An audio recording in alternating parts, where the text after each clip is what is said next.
What's up, guys? Dan Hart from NSPG Fitness.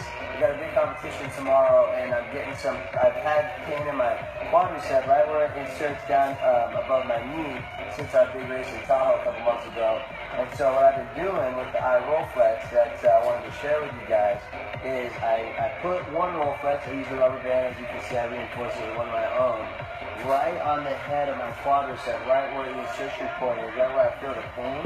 And then what I'm doing is I'm wrapping the extension strap on another iRollFlex. I lock it in on the handle. I put it right on my TFL, right where that tender spot is, where my tension fascia lata connects.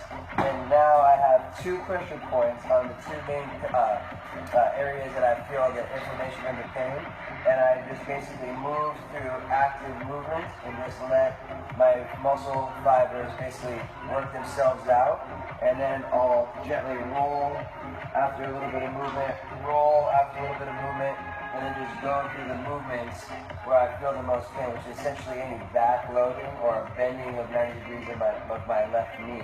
And so I'll leave this on for about 10 minutes, release it, let the blood flow, do a little rolling with the stick. But essentially, this is just a creative way for you guys to get, if you're getting that quad pain or you get any kind of arthritic pain in your knees after running, I highly recommend it. If you're a little bit more sensitive, you can put the black pad right on that point. That way it's a little bit softer on your quadricep. I like that too.